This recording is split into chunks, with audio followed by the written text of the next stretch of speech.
My son was sitting on the front steps of his own house when I pulled up. He had our granddaughter on his lap and 2 suitcases beside him. He didn't see me at first. He was staring at the ground, the way men stare when they're trying not to fall apart in front of their children. I sat in the truck for a moment before I got out. I had known this day was coming for 14 months. I had planned for it, prepared for it, and still, seeing my son on those steps with little Grace asleep against his chest, it hit me somewhere deep that no amount of planning can reach. I got out of the truck. He looked up. "Dad." His voice broke on that one word. "Get in the truck," I said. "Both of you." He looked at me like he wanted to ask 100 questions. I just opened the back door and held out my arms for Grace. She stirred, blinked at me with those heavy eyes, and went right back to sleep on my shoulder like she'd done since she was an infant. My son picked up the suitcases. I stopped him. "Leave them." "Dad, those are—" I said, "Leave them. You won't need anything from this house. Not anymore." He stared at me. Then he set them down and walked to the truck. He had no idea that I had been waiting for this exact moment, and he had no idea what was about to happen to the man who thought he could throw my family away like garbage. My name is Raymond Holt. I'm 64 years old. I spent 31 years as a structural engineer, built a quiet life in western Pennsylvania, raised one son after my wife Carol passed from cancer when our boy was 11. I'm not a man who makes noise. I'm not a man who threatens. I'm a man who builds things carefully and makes sure they don't fall down. My son's name is Thomas. He's 36. Smart, decent, the kind of man who still holds doors open for strangers and means it. He works as a high school history teacher, which tells you everything you need to know about what he values. He didn't marry for money. He married because he fell in love with a woman named Serena Whitfield, and he believed she loved him back. Serena's father is Victor Whitfield. If you live anywhere near Allegheny County, you know that name. Victor Whitfield owns 14 commercial properties, 2 car dealerships, and enough local politicians to fill a small banquet hall. He is the kind of man who walks into a room and waits for people to come to him.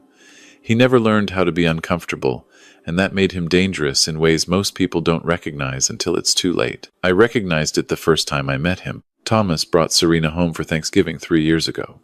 She was lovely, warm smile, easy laugh, the kind of woman who genuinely asks follow-up questions when you tell her something about yourself.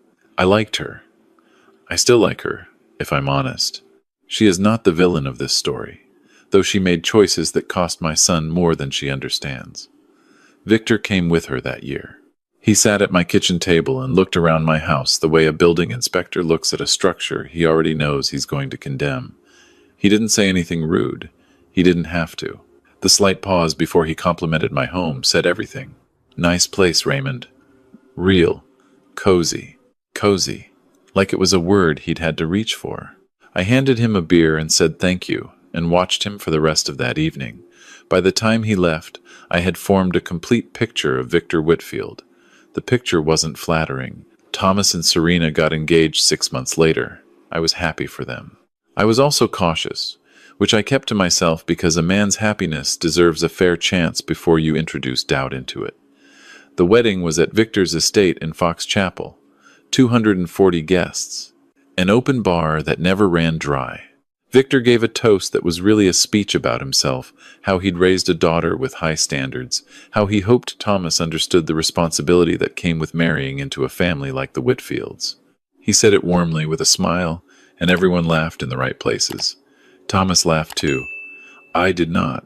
I drove home that night thinking about the word responsibility, about the way Victor had used it, about the slight emphasis on a family like the Whitfields, as if he were extending a conditional invitation that could be revoked. I filed that away and said nothing. Grace was born 14 months into the marriage. She came into the world at 6 pounds, 4 ounces, with a full head of dark hair and her father's chin. Thomas called me from the hospital at 2 in the morning, and his voice was different from any voice I had ever heard from him. Wide open, undone, completely new. "Dad, she's here. She's perfect." "I can't, Dad. She's just perfect." I drove to the hospital in the dark and sat beside that little girl in the nursery window for a long time. Grace changed something in Thomas. He had always been a good man, But fatherhood settled into him like ballast into a ship. He became more stable, more certain of what mattered and what didn't. He coached her t-ball team before she was old enough to play in one. He read to her every night. He was the kind of father every child deserves and not enough children get. He was her father in every way that counts. I want to be very clear about that. The complications started, as they often do, not all at once, but in small pieces that seem unrelated until you lay them out side by side. Thomas mentioned, about 8 months after Grace was born, that Victor had offered him a position at Whitfield Properties. Not a construction or development role. Victor wanted Thomas to interface with community stakeholders, which is a polished way of saying he wanted a well-liked teacher with no business experience to be a friendly face for projects that needed one. He wants me to leave teaching? I asked. He says the money would be, Dad, it's 3 times what I make now. What does Serena think? Thomas paused. She thinks I should take it. I asked him what he thought. He said he was considering it. I told him to take his time. I didn't say anything else. He took the job 2 months later. I visited his new office on the 3rd floor of Victor's flagship building downtown. Nice view. Nice desk. A lot of leather and mahogany that felt borrowed rather than earned. Thomas wore a new suit that didn't quite look like him yet. He was proud. I was proud of him for being proud and worried about what he'd had to leave behind to get there. Things moved quickly after that. Victor began including Thomas in meetings that seemed designed to make him feel necessary. Dinners at the Whitfield house became more frequent. Grace, who was walking and talking by then, and had opinions about everything, became a fixture at those dinners. Victor doted on her in the performed way of men who know they're being watched. But I started noticing things, small things at first. The way Victor looked at Thomas, sometimes not with contempt exactly, but with a kind of tolerant amusement. The way Serena occasionally finished Victor's sentences when the topic turned to family finances. The way certain conversations stopped when I walked into rooms.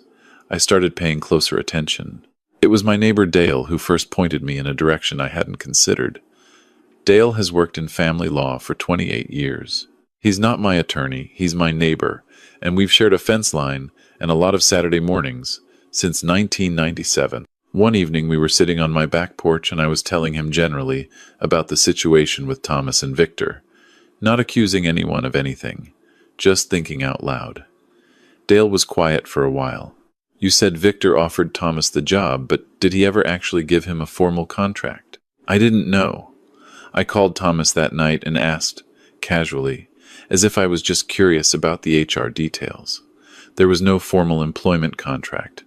Thomas was on a month-to-month arrangement, classified as an independent contractor, which Victor had explained as being more flexible for both parties. Dale looked at me over his coffee the next morning.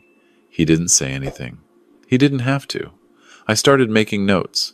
I began keeping a journal, nothing dramatic, just dates and observations. What was said at dinners, what Thomas mentioned about his work, the particular way Victor phrased things when the subject of Grace's future came up. Victor liked to talk about Grace's future. He used words like our legacy and the Whitfield name in ways that made my jaw tight. About 5 months into keeping that journal, Serena came to visit me alone. This was unusual. I made her coffee, and we sat in the kitchen, and she was quiet for a long time before she said anything. Raymond, I want you to know that I love Thomas. I know you do, I said, and I love Grace more than anything in the world. I know that too. She looked at her cup. My father has ideas about how things should be, about what Grace's life should look like. And sometimes those ideas and Thomas's ideas aren't the same. What kind of ideas? She looked up. There was something in her eyes that I can only describe as a woman standing at a fork in a road she hadn't chosen and wasn't sure she could change. He wants Grace raised a certain way, enrolled in certain schools, surrounded by certain, he calls it, the right foundation. He thinks Thomas is a good man, but not. She stopped. Not what? She didn't answer. She finished her coffee and left 20 minutes later. She hugged me at the door for a long time. I stood in my kitchen after she left and stood very still for a while. That evening I called Dale. Over the next several months I did things I had never imagined doing.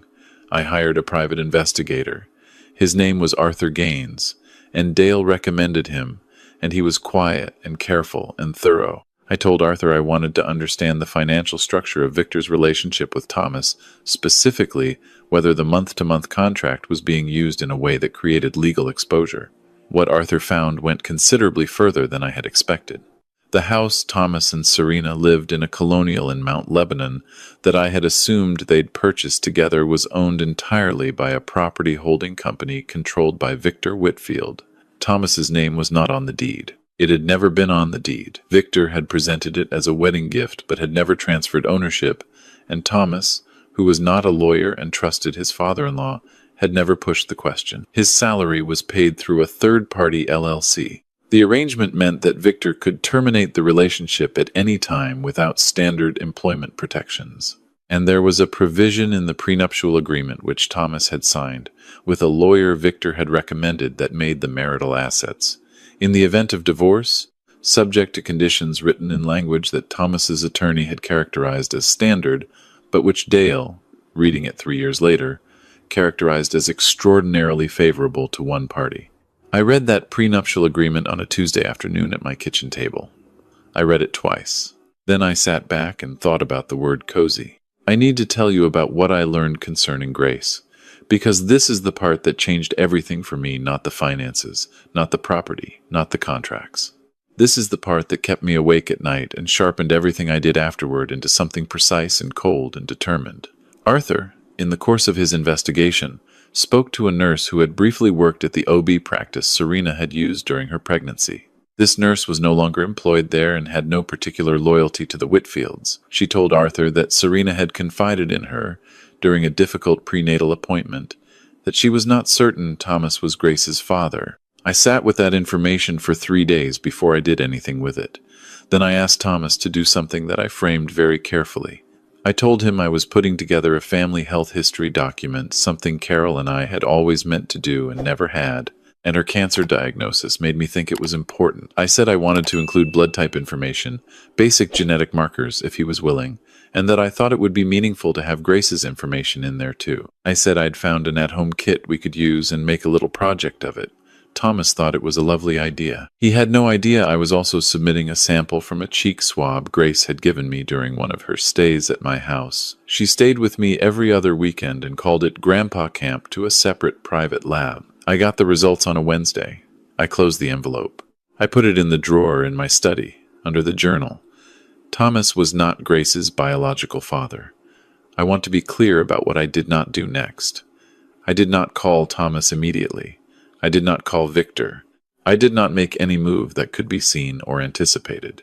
I sat with this knowledge, and I thought about what it meant, not just legally or logistically, but for a little girl who was almost 3 years old, and called me Grandpa Ray and liked strawberry jam on everything, and was afraid of the drain in the bathtub.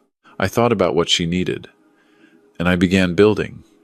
I spent the next 8 months in deliberate, unhurried preparation. Dale helped me find Thomas a new attorney, someone in Pittsburgh, with no connections to the Whitfield family or their associated firms. I paid the retainer myself, from savings I had been quietly building since Carol died, money I had always intended to leave Thomas, and saw no reason to wait. We began the process of documenting everything: the property arrangement, the contract structure, the prenuptial agreement and its conflicts with Pennsylvania case law. Arthur continued his work and found 2 former Whitfield employees who had been let go under circumstances similar to what Thomas was likely facing. I called those former employees. I listened to them. I took notes.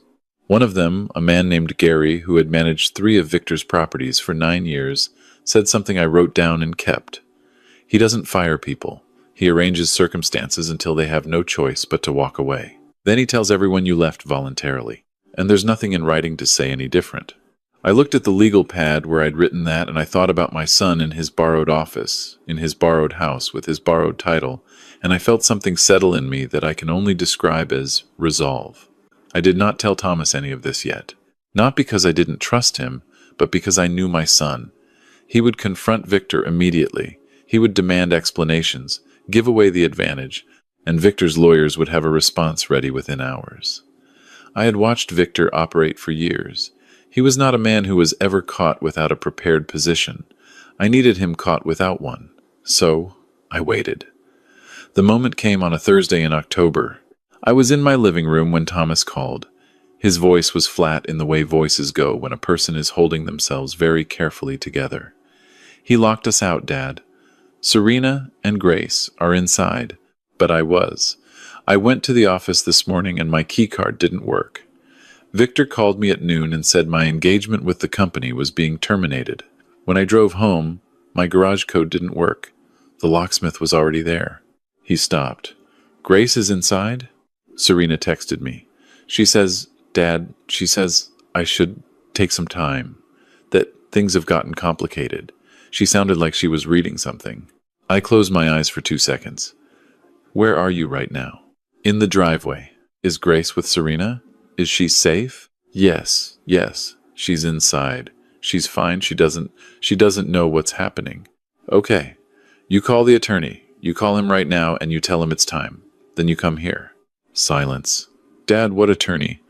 I don't have a... His name is Michael Ferrara, and his number is on your phone under F. I added it 6 months ago. Call him, then come here. A longer silence. You knew. Come home, Thomas. He sat at my kitchen table for a long time after he arrived. I put coffee in front of him and let him be quiet for as long as he needed. Then I sat down across from him, and I started from the beginning. I told him everything. The journal, Arthur's findings, the property records, the LLC, the prenuptial agreement, and what it actually said. I set the folders on the table in front of him one at a time, and let him read. When I got to the lab results, I paused. There's one more thing, I said, and I need you to hear it before you respond. He looked at me. I slid the envelope across the table. He read it slowly. Then he set it down very carefully, the way you set something down when your hands are not entirely steady. She's not mine, he said. It wasn't a question. Biologically, I said. He looked at me. That is the only way in which she is not yours, I said. In every other way that has ever mattered, she is yours. She has always been yours. And that is not going to change because of what that piece of paper says. Not if I have anything to say about it. Thomas pressed the heels of his hands against his eyes. We sat there for a while. Then he lowered his hands and looked at me with the expression of a man who has just understood something large and irreversible and is deciding in real time who he's going to be in response to it. What do we do? He said. We already started, I said. Michael Ferrara filed the first set of documents the following Monday morning. The core of the legal action was straightforward, even if the preparation behind it was not.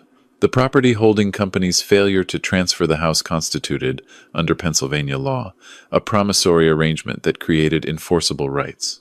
The LLC compensation structure, combined with the absence of a formal contract, gave Thomas grounds for an unpaid compensation claim, and the prenuptial agreement, reviewed now by a qualified independent attorney, had been prepared under conditions that raised questions about informed consent.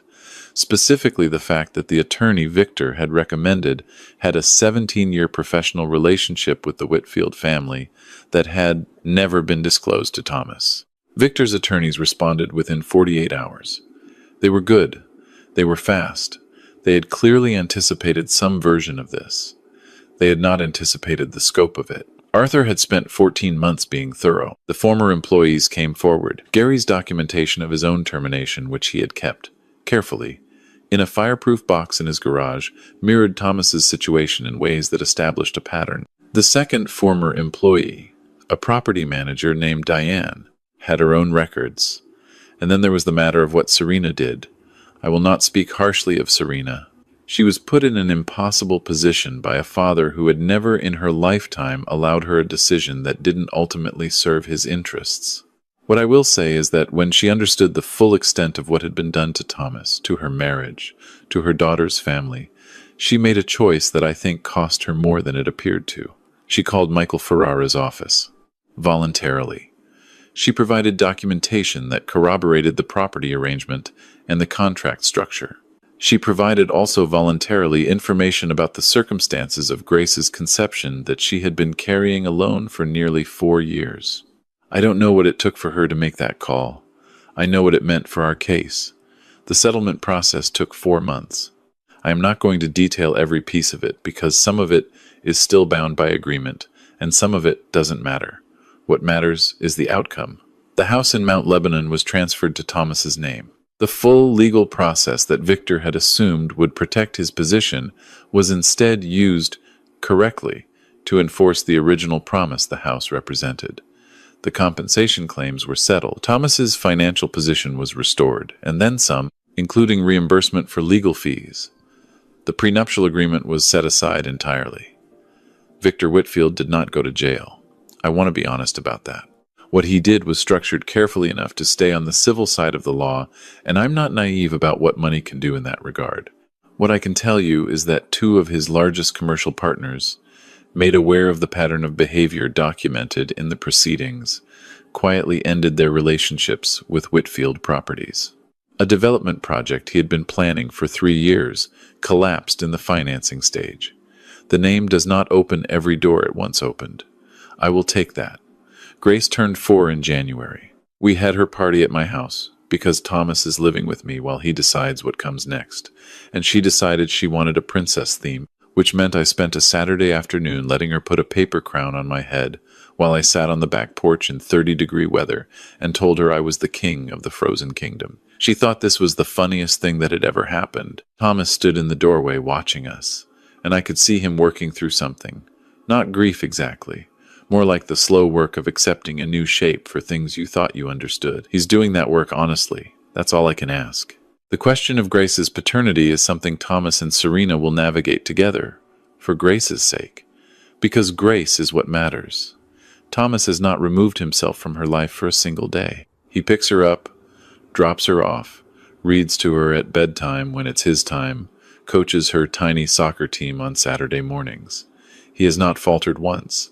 I did not expect anything different. He learned from somewhere. People sometimes ask me, my brother, Dale, a few men I've known for decades, whether I feel guilty for not telling Thomas sooner, for letting him walk through those months without knowing what was being prepared. I don't have a simple answer. What I know is that if I had told him when I first suspected something was wrong, he would have confronted Victor from emotion rather than from strength. Victor would have absorbed it, responded smoothly, and Thomas would have found himself isolated and without recourse. What I built required time and silence, and the discipline to hold a plan steady when every instinct said to act immediately. Was it right to let him not know? I don't know. I know it was necessary. I also know this. The most important thing I ever built was not a structure or a plan or a legal case. It was the knowledge that my son is going to be okay. That Grace is going to grow up with a man in her life who chose her, who keeps choosing her, and that the choosing matters more than the biology. Carol used to say that love isn't something that happens to you. It's something you decide, every morning, to keep doing. She was right about most things. I still think about her when I look at Grace, the shape of her eyes, the way she tilts her head when she's figuring something out. Some things you build with your hands. Some things you build with time. Some things you build with nothing but the decision to show up every day no matter what. That's the only kind of construction that never falls down.